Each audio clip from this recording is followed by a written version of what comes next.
பிள்ளைகள் அனைவரையும் திருமணம் முடித்துக் கொடுத்த பணியிலிருந்து ஓய்வு பெற்ற மூத்த குடிமக்கள் வாழ்வின் கடைசி காலத்தில் பின்பற்ற வேண்டிய 10 கட்டளைகள்.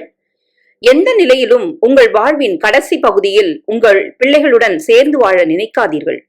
உங்கள் சுதந்திரம் அனைத்தும் பறிபோகும். உங்க பேர குழந்தைங்கள மேல உங்களுக்கு எந்தவித உரிமையும் இல்லை என்பதை மறக்க வேண்டாம். குழந்தை வளர்ப்பில் மகனுக்கோ மகளுக்கோ எவ்வித அறிவுரையும் சொல்லாதீர்கள். உங்கள் அறிவுரை மற்றும் அனுபவங்களை அவர்கள் மதிக்க மாட்டார்கள். மதிக்க தெரியாது. விலகியே இருங்கள். உறவுகள் இனிமையாக இருக்கும்.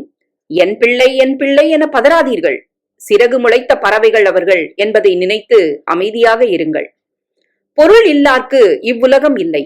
கையில் பணம் இல்லாவிட்டால் உங்கள் பிள்ளைகள் வீட்டில் வளர்க்கப்படும் நாய்க்கு இருக்கும் மதிப்பும் மரியாதையும் உரிமையும் உங்களுக்கு நிச்சயம் இருக்காது.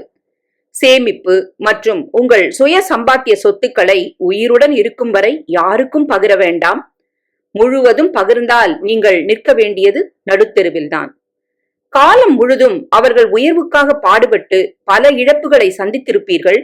அவற்றை சொல்லி காட்ட வேண்டாம். உங்கள் கடமையை செய்தீர்கள், அவ்வளவே. கூட்டு குடும்ப வாழ்வு சிதைந்து போன தலைமுறையில் வாழ்கிறோம் என்பதை மறவாதீர்கள். தேவைப்பட்டால் வருடம் ஒருமுறை சென்று பேரன் பேத்திகளுடன் சந்தோஷமாக இருந்து வாருங்கள். அங்கே அதிகம் தங்க வேண்டாம்.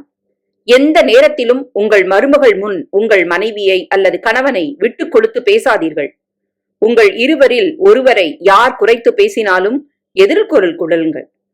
பிள்ளைகள் வீட்டிற்கு சென்றால் கூடவே உங்களுக்கு தேவையான மருந்து மாத்திரை இத்தியாதிகளை தவறாமல் எடுத்துச் செல்லுங்கள். அப்போது அவர்களின் ஆடம்பர வாழ்வை விமர்சிக்க வேண்டாம். சேமிப்பின் அவசியம் பற்றி சொல்லி அவமானப்படவே வேண்டாம். அவர்கள் வாழ்வது உங்க வாழ்க்கை போல் போராட்ட வாழ்க்கை இல்லை, நவீன கார்ப்பரேட் வாழ்க்கை. நீங்கள் 1000 ரூபாய் பெரிதாக நினைத்தவர்கள். அவர்கள் லட்சங்களை புரட்டி பார்ப்பவர்கள். எனவே சூரியனுக்கு டார்ச் அடிக்காதீர்கள்.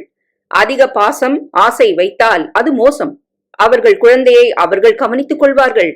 உங்க அறிவுரைகளை தவிருங்கள். உங்களை விட அறிவிலும் திறமையிலும் அவர்கள் சிறந்தவர்கள் என்பதை ஏற்றுக்கொள்ளுங்கள், அல்லது நீங்கள் முட்டாள்களாகவே நடியுங்கள். அப்பொழுதுதான் பிழைப்பீர்கள். அதிக அறிவுரைகள் இக்கால சந்ததியினருக்கு அறவே பிடிக்காது.